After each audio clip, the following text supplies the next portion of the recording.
Edwin Tan Podcast. May mga salita na parang simpleng pahayag lamang, pero kapag pinag-isipan mo ng mabuti, kaya nitong baguhin ang paraan ng pagtingin mo sa sarili at sa buhay. Isa sa mga iyon ang kasabihang ito ni Eleanor Roosevelt.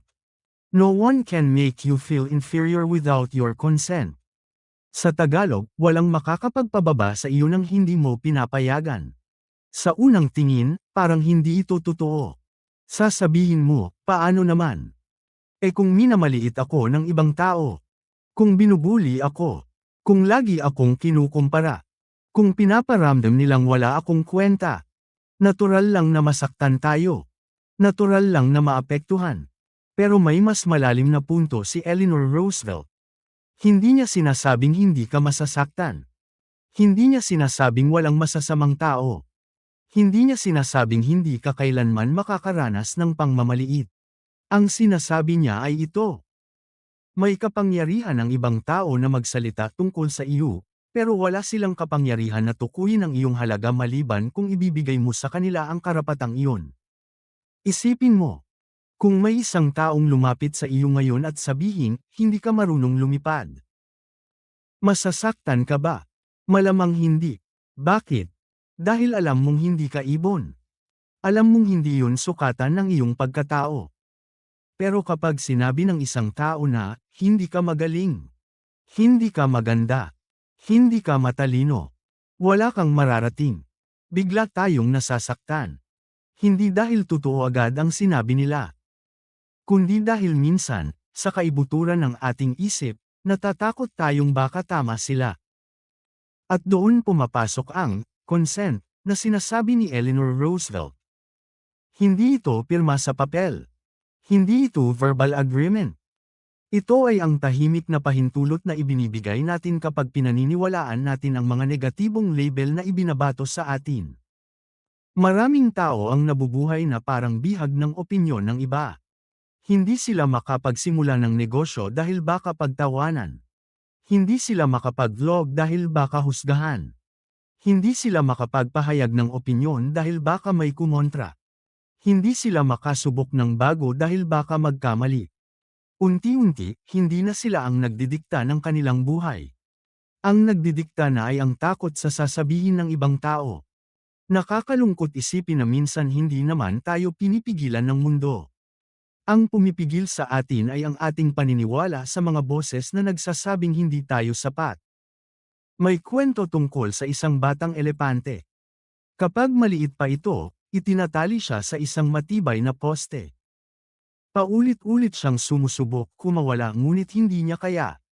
Lumalaki siya habang dala ang paniniwalang hindi siya makakatakas. Pagdating ng panahon, isa na siyang napakalaking elepante. Mas malakas na siya kaysa sa poste. Kaya na niyang bunutin ito anumang oras. Pero hindi niya ginagawa. Bakit? Dahil naniniwala pa rin siyang hindi niya kaya. Minsan ganyan din tayo. Matagal nang tapos ang pangmamaliit ng ibang tao. Matagal nang nawala ang mga taong nagsabing hindi tayo sapat. Pero dala pa rin natin ang kanilang mga salita. Parang nakatanim na sa isip natin. At habang pinaniniwalaan natin iyon, para tayong nakatali sa poste ng nakaraan. Ang totoo, maraming matagumpay na tao ang nakaranas ng pagtanggi. May mga manunulat na paulit-ulit na na-reject. May mga negosyanteng nabigo ng maraming beses.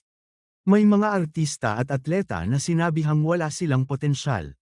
Pero hindi sila nagpatalo. Hindi dahil wala silang critics. Kundi dahil hindi nila ipinasa sa critics ang susi ng kanilang pagkatao. Napakahalagang aral nito. Kapag ibinase mo ang iyong halaga sa opinyon ng iba, magiging roller coaster ang iyong buhay. Kapag pinuri ka, masaya ka. Kapag pinuna ka, bagsak ka. Kapag may pumalakpak, kampante ka. Kapag walang pumansin, pakiramdam mo wala kang kwenta. Pero paano kung ang iyong halaga ay hindi nakadepende sa palakpak? Paano kung ang iyong halaga ay hindi nakadepende sa likes, followers, o approval ng ibang tao?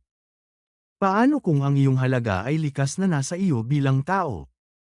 Iba ang magiging buhay mo. Hindi ka na madaling mabasag. Hindi ka na madaling matinag.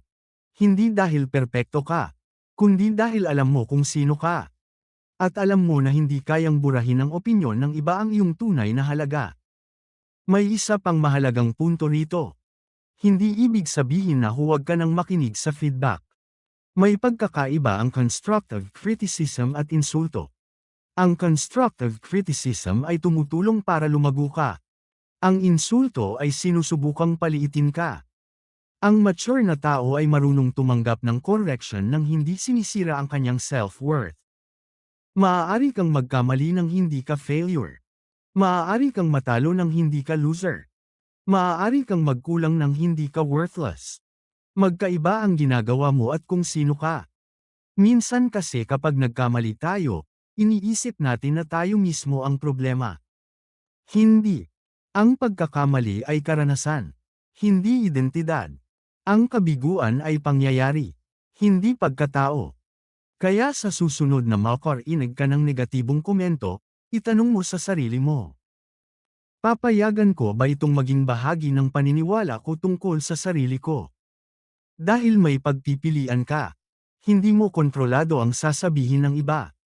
Hindi mo kontrolado ang lahat ng pangyayari. Hindi mo kontrolado ang lahat ng opinyon. Pero kontrolado mo kung ano ang paniniwalaan mo.